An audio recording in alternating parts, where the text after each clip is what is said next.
Welcome back, everybody. This is Fantasy Football 201, an advice show for fantasy football within my channel. I'm doing 201 because 101 was taken already by somebody else. But we are now going to the Washington football team preview. This is the last team that I'm previewing. I've done every other team in the NFL prior to this, so check out my channel if you're interested. But going through every single player on their team, what I would do with each of them, where to draft them, etc. So, if you're interested, please check out my channel for all the previous videos of other teams earlier. And you can check out my channel for other content as well. I make a wide variety of stuff. You can check that out in the description. But yeah, we will go to the Washington football team. This is my personal favorite team, so I'm excited to talk about them. But the trivia questions. So we will start. Been starting off these videos with a trivia question about each of these teams. So if you answer them, I will answer one of your fantasy football questions. So the question I have for the Washington football team, new quarterback Ryan Fitzpatrick. We all know him through some of the various places that he's played at before, like Buffalo, New York, Miami, Tampa Bay, things like that. But where did Ryan Fitzpatrick start his career? Where was he originally drafted by and originally started off his NFL career? So if you can guess that below, then I will answer one of your fantasy football questions on the channel and give you a shout out for your support. So take advantage of that. I don't have a lot of subscribers, so I will probably get to your question if you comment. But yeah, now we'll go to Washington's their football team's schedule to look at when to take advantage of these players, when they have good matchups, bad matchups, etc. So for Washington, the takeaway that I have is that there's a good opportunity to buy low on them at week 4. They start off with 3 matches that could be relatively difficult. They play the Los Angeles Chargers. Could be a tough matchup because they're getting Joey Bosa back. New York is projected to be an improved defense as well.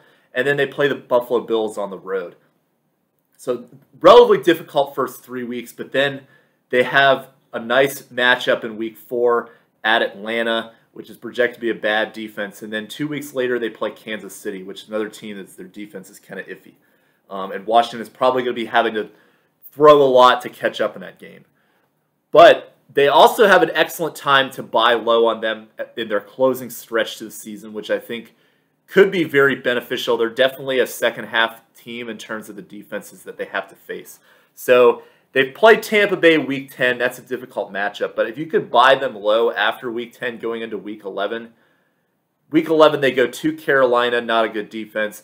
Play home against Seattle, a team that's defense has kind of been up and down over the last 2 years. Then they play the Las Vegas Raiders, which is not a good defense. And then they play some matchups against the NFC East to close the season, 2 against Dallas and 2 against Philadelphia, which are both teams that are projected to have suspect defenses as well. So just keep in mind there's potential for Washington that they could have an excellent offensive output to close out the season. So take a look at especially buying them low after week 11. So now we'll move to the quarterback position. And the starting quarterback that's projected for Washington is Ryan Fitzpatrick. He was my trivia question. If you guessed that he went to that he started out his career in St. Louis, ding, ding, ding, that's your answer. Then if you comment that below, then I will answer your question. So this is what you get for sticking around longer than 3 minutes in this video. So I'm just gifting this one to you in case you didn't, in case you're still here. But so Ryan Fitzpatrick, he's had some productive games at times last year. We all know he's very up and down. He'll have some games where he goes off and he'll just be a Superman, and then other games where he goes from Fitz magic to Fitz tragic, and then he throws multiple interceptions, loses the game. You wonder how he's in the league, but then he comes right back around when nobody expects him and ends up putting up monster numbers. But if you look at his performances from last season, he really did not have too many terrible games. There was the beginning of the season against New England, he threw 3 interceptions in that one, which wasn't great, obviously. But then relatively the rest of the way, he wasn't terrible. He did have another game where he threw multiple interceptions without a touchdown, but he also ran for a touchdown that game and threw for over 300 yards. So you didn't suffer tremendously from that. But he also had some excellent games in his performances last year as well. Against Buffalo, he threw for 300 yards, 2 touchdowns. Couple weeks later, against San Francisco, 350 yards, 3 touchdowns. He also, against Las Vegas, rallied them back at the last minute in an exciting game there. Didn't have great stats-wise, but also had multiple touchdowns against the Jets. So he's had some good opportunities, and I think that it's going to kind of be the same this year, where he's kind of a guy that you're not going to want to draft at all. And I don't think anybody's going to be drafting him unless they're just trolling. But he's got he's going to have some opportunity though on waivers for different stream matchups that you could take advantage of, and I think he would actually be relatively productive for you if you decided to go that route. They've got some pretty favorable defenses, Carolina, Las Vegas, things like that. So he could be a good stream pickup from time to time during those weeks. So all that being said, I think he's got some value, but you obviously do not want to be drafting him too high, especially with some of the teams they start the season with. But he does have some interesting value as a stream candidate. Other quarterbacks, Taylor Heinicke, the playoff hero from last year who nearly beat the Tampa Bay Bucks. I really would actually, like, this is probably, as a Washington fan, like, this is probably my favorite quarterback room, I guess, that I've seen on this team in years. Just the combination of Fitzpatrick and Taylor Heinicke diving into the end zone. That was crazy, by the way. I actually have a shirt of that. But yeah, I'm excited for those guys. But Taylor Heinicke, again, the same situation where, like, you're not going to draft him at all, but, like, he actually, if for some reason he does become the starter, I think he actually could put up some good games. He's very fundamentally sound, reads the defense as well.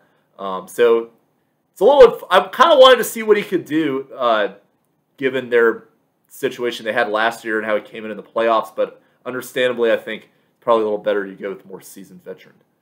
Kyle Allen is there as well, but I don't think he's really going to get much opportunity.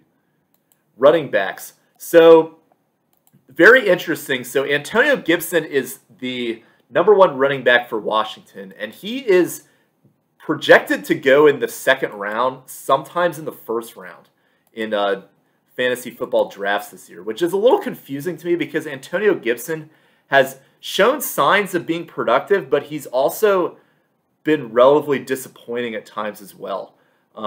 He had some decent numbers last year at times because he had 11 touchdowns, but he only ever rushed for over 100 yards twice.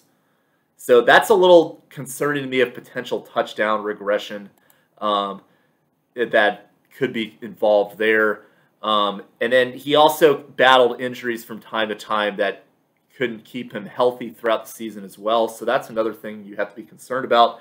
Granted, you're only going off of 1 year of sample size, but there were a lot of games in particular where he only had about 50 yards rushing on 10 to 13 carries and he got a touchdown.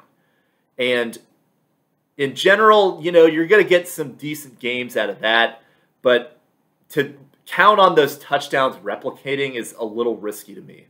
And then in terms of his PPR performance as well, he didn't really offer a lot there. He did have 1 or 2 games where he had over 5 catches, but he didn't have any breakaway plays and he didn't have any like touchdowns either. That all went to J.D. McKissic, who I'm going to talk about in a sec. But the overall thing is that it is possible that Antonio Gibson could be the breakout candidate and kind of be a sleeper. But I think that people are overvaluing that potential right now and taking him way higher than he should be taken. So, for instance, people are taking him above Austin Eckler. To me, that doesn't make any sense because Austin Eckler has shown that he can be productive both as a PPR player and as a lead back for a couple of years now. Especially over the last 2 years, he's really kind of taken advantage of that opportunity. But Antonio Gibson, people are counting on that potential, but I just feel like it's very risky, and I personally do not feel comfortable drafting him that high. And it kind of pains me to say that as a fan, but I'm just trying to be realistic here and trying to give you the advice to just, I don't buy the hype at this time. I do really like J.D. McKissic, though, and although I don't think he's going to get the same amount of yardage or volume, I think that his PPR value, and especially the value that, or the relative draft position that he's being taken for the amount of value he can provide, is very good value for you. I know that's a lot of values in one sentence, but basically what I'm saying is that he's being drafted low in fantasy football draft boards, and if you get him, he can give you pretty good stats for the level that you're taking him. McKissic, a very reliable receiver in the backfield. He's kind of almost to a degree like Chris Thompson, the former Washington running back in the past, who was very good in PPR. And I think that he's kind of going to be another one of those guys that you want to keep an eye on for this year, especially if Gibson continues to have health concerns like he did last season. So I like J.D. McKissic. He's a good value guy for you to pick up who could be a flex option from time to time. Other running backs they have, Peyton Barber. He's kind of just like a rotational guy they'll put in for goal line carries potentially, or just to kind of move the pile. I don't really think he's got a lot of value unless Gibson gets hurt, and I think it's going to be the same situation where it's going to be very touchdown dependent. Not really a guy I'm particularly excited about. They also, their other running backs they have is Jaret, Patterson, an undrafted free agent out of Buffalo. He had some amazing games playing for Buffalo last year, and I would not be surprised if he gets some opportunity with Washington. He was actually one of my sleeper running backs that I think could have made a real impact in fantasy football that was not going to be taken very high. I just don't know what his opportunity is going to be with Washington in particular, but he is a very interesting player that I'm definitely keeping an eye on because of just how insanely productive he was in college. Wide receivers. So the number one wide receiver for Washington is Terry McLaurin, and I am very high on McLaurin. I think he has the most potential of anyone in this receiving core. So I think that he's definitely somebody that you want to keep an eye on there. Ryan Fitzpatrick historically has been very good with receivers and getting the ball down the field to guys on the end. And Terry McLaurin, I think, is going to really have an opportunity under Fitzpatrick to break out this year. He's shown flashes of doing this before, but the inconsistency of the quarterback play has limited that for him to a degree. We can thank Dwayne Haskins for that because, frankly, you look at Terry McLaurin's games and it was totally dependent on who was playing quarterback. But he is the top receiver on this team, had the most targets last year. So I'm high on McLaurin. I think he will have a good opportunity this season. The only thing that I'm concerned about, though, is, just how productive this offense will be. They kind of were, the strength of this team is definitely the defense, and we kind of have to see, how explosive this offense is going to be with some of the changes they've made. And if they're relatively the same as last year, that kind of limits Terry McLaurin's upside a little bit compared to receivers that are generally going around the 4th round where he's generally getting drafted. Excuse me. So keep that in mind as well when you're taking a look at him. They also picked up Curtis Samuel from Carolina. Curtis Samuel was used as kind of a gadget player with Matt Rule in his first year there. So he had a relatively decent amount of volume both as a runner and a pass catcher. So I don't know exactly how that's going to replicate over with Curtis Samuel this year, though, because to be honest, after McLaurin, I think there's a relatively significant drop-off in the receivers in terms of their reliability. So he does have potential just based on the fact that he's the number 2 receiver, but I don't really like him based on the relative position that he's getting taken in draft boards.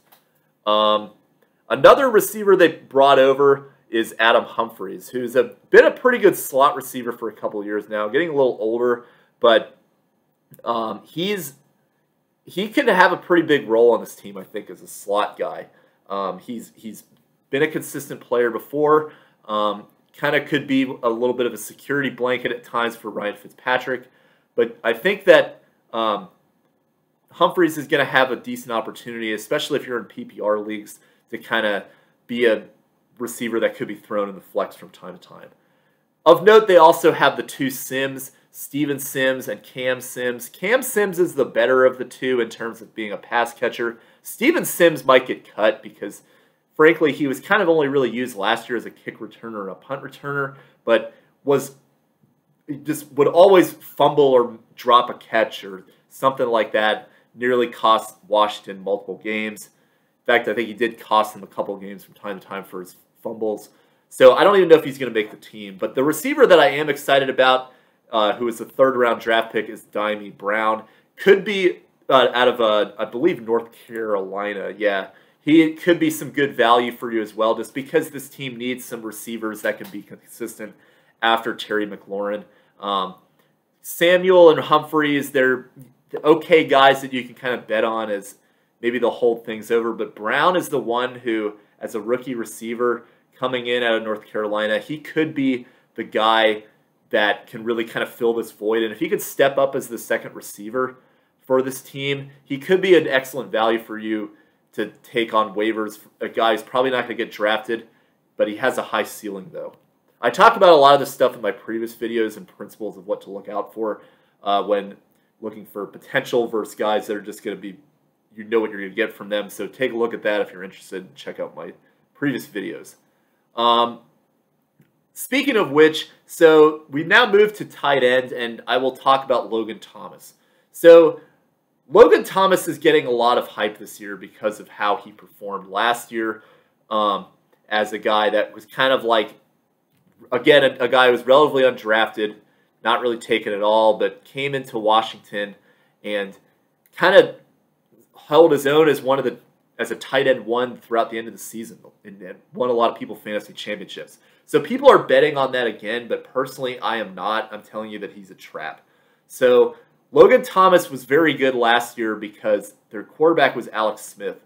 And Alex Smith, unlike Ryan Fitzpatrick, relies more on the tight ends. Fitzpatrick is not as much of a tight end guy as he is more of a receivers down the field type of thrower. So Logan Thomas, I think, was a real benefactor of the style of play that Alex Smith liked. And then similarly, Dwayne Haskins struggled to even get the ball down the field consistently, so he had to dump the ball off to his tight ends or to J.D. McKissic, which is why they both had good numbers last year. A little higher on McKissic, though, because I think he's still going to maintain his role. But I don't think Logan Thomas is, and I think Logan Thomas is another one of those guys that he's a little older as a tight end anyways, and kind of his best years starting to get in the rear view for him. So I'm just not very high on this Logan Thomas hype. I think he's a guy that ideally should be taken as an undrafted free agent off waivers, but that's not the way it's going in fantasy football mock drafts, so I would personally avoid him. And kind of going back to that modest gains over potential production, John Bates, a tight end they took in the 4th round out of Boise State. I'm not saying to draft him or I would prefer Bates over Logan Thomas, but I'm just saying that I would not be surprised in a world where they bring in this new tight end, Bates, and since he's got a little more upside and potential ceiling to improve, he actually puts up more productive games from time to time and could actually be a better, especially in dynasty leagues, a better prospect to have moving forward. So just keep things like that in mind, and I'm just trying to tell you to be cautious about taking Logan Thomas. We now move to the defense. So Washington's defense is definitely this team's strong point. Chase Young, Montez Sweat, that front line. They've also got some good secondary players as well. So I think Washington will be a very good defense to have. My only fear is that they're probably going to get reached for and they might go a little higher than you might want to take them. But personally, at least for the drafts I've done so far, I haven't seen them going too high. So I think you could still get them towards the end of the draft board and you get pretty good production out of them. But just be careful you don't like reach for them, because I personally try to wait until the second to last round to take a defense. But Washington, depending on how you put your roster together, they might be a decent team to reach for, because they definitely are projected to be a great defense. So yeah, and then Washington's kicker, which I have no idea why they continue to employ this guy year to year, is Dustin Hopkins. That guy has blown so many games for us. It's just crazy. And it's been happening since 2016. And they just keep bringing him back year after year after year. I don't get it. I think they need to move on from him. But sure enough, he's the kicker. So I'm just telling you from my personal experience of watching this team is that you do not want to have this guy as your kicker. He had a really good year in 2015, but since then he's just been just mediocre at best. They should cut him by this point, but they're not. It's just frustrating me. But anyway, he's not a kicker I would prioritize taking at all. But that's all I got on Washington. So I will be getting into position-specific strategy now that we have gone through all of these teams. And my next video, speaking of Dustin Hopkins and the kickers, is going to be talking about how you can use kickers as a cheat code to help you week to week in give you an edge that you might not know about in fantasy football. So I will be talking about that next. So thank you for watching, and I'll see you guys next time. Bye.